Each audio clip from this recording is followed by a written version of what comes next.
Assalamualaikum warahmatullahi wabarakatuh. Perkenalkan, nama saya Nada Nadiatul Nabila, NIM 046 dari Program Studi Agribisnis Fakultas Pertanian Universitas Trunojoyo Madura. Di sini saya akan menjelaskan cara mengoperasikan analisis korelasi dengan menggunakan aplikasi SPSS. Yang pertama yaitu kita ke sini. Nah, untuk datanya saya peroleh dengan menggunakan kuesioner dengan judul Analisis Pengaruh Organisasi Terhadap Public Speaking, Waktu Istirahat dan Manajemen Waktu Mahasiswa. Nah, untuk datanya ini sudah terkumpul di sini. Yang menjawab itu ada 34 mahasiswa. Nah, untuk saat ini saya hanya menggunakan 30 data mahasiswa. Jadi, yang pertama itu kita copy dari kata organisasi hingga 30 mahasiswa.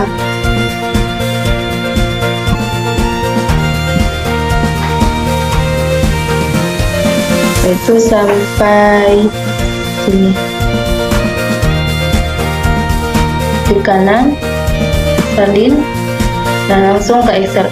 Dan apabila teman-teman itu bisa langsung ke aplikasi SPSS, bisa langsung. Nah, untuk saya ini harus pada Excel dulu. Pertama itu, nah sehingga muncul seperti ini. Nah, setelah itu kita copy lagi dari kata organisasi sampai data yang ke-30. Nah, sampai sini kita klik kanan, kita copy. Nah, setelah itu kita ke aplikasi SPSS. Nah, bagian data view. Setelah itu kita klik kanan, paste with variable names. Nah, sehingga muncul seperti ini. Kita ke variable view. Nah, di variable view sendiri itu kita muncul seperti ini. Setelah itu kita klik analyze, bagian regression, terus kita klik linear. Nah, ketika muncul seperti ini, kita bagian organisasi kita masukkan ke dependent, public speaking ke independent, jam istirahat juga seperti itu ke independent, dan manajemen waktu. Lalu klik OK. Nah, ini merupakan hasil dari data tersebut. Nah, untuk pengopiannya itu, yang pertama itu kita klik kanan, copy as, lanjut ke image. Nah, setelah itu kita ke Word dan klik kanan. Nah, ini dari variable insert.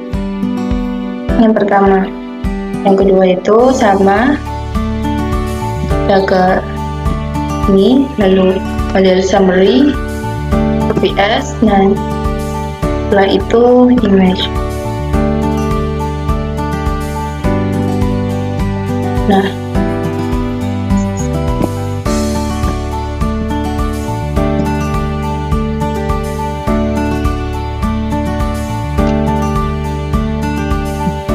untuk pengopiannya itu seperti itu ya teman-teman. Kita bisa menggunakan copy image.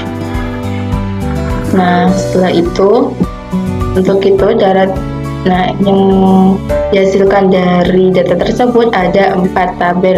Yang pertama itu variable interest, yang kedua itu model summary, yang ketiga itu ANOVA dan koefisien. Nah, untuk interpretasinya itu kita ke sini. Nah, yang pertama itu ada variable interest atau removed.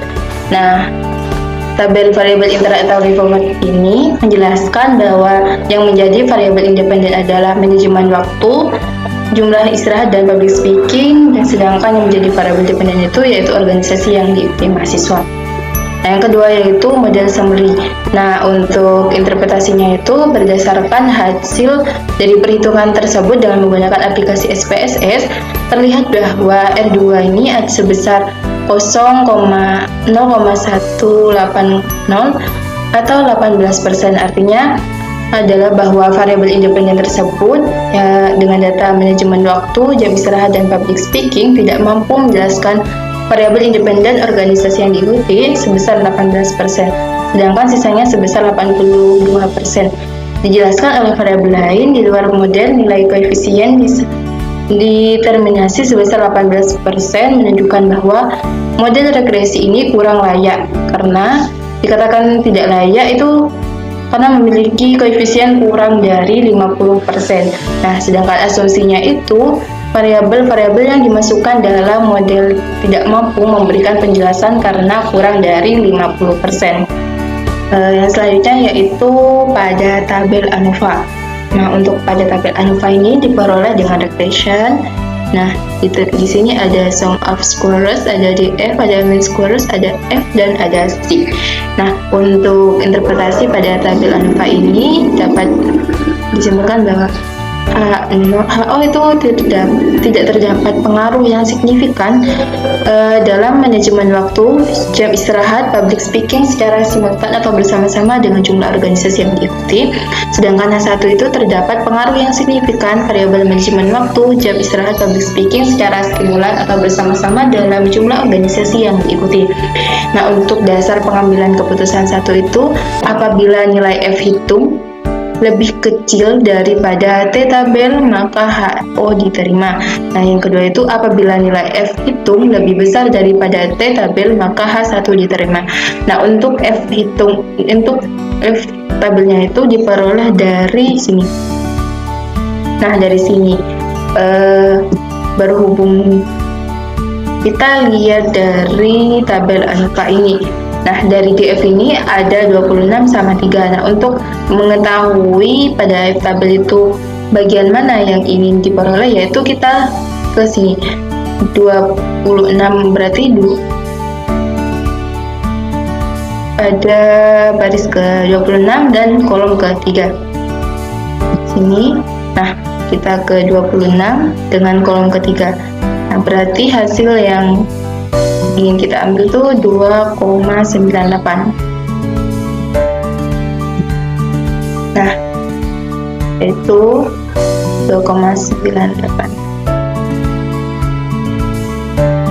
Nah, untuk pada tabel alfa tersebut berdasarkan pengambilan keputusan satu yang diketahui bahwa nilai F hitung adalah sebesar 3,128, yaitu sebelah sini 31,28, 3,128 F lebih besar daripada F tabel. Nah, untuk F tabel tersebut itu ada 2,98 ya teman-teman. Jadi dari pengambilan keputusan satu yaitu H1 diterima dikarenakan nilai F hitungnya itu lebih besar daripada T tabel. Berdasarkan pengambilan keputusan 2 yaitu apabila nilai signifikan lebih besar daripada 0,05 maka HO diterima. Sedangkan apabila nilai signifikan itu lebih kecil daripada 0,05 maka H1 itu diterima. Dari tabel ANOVA tersebut berdasarkan pengambilan keputusan 2 maka nilai dari nilai signifikan yaitu ada 0,43 yang ini. Nah, 0,043. Nah, itu lebih besar 0,05.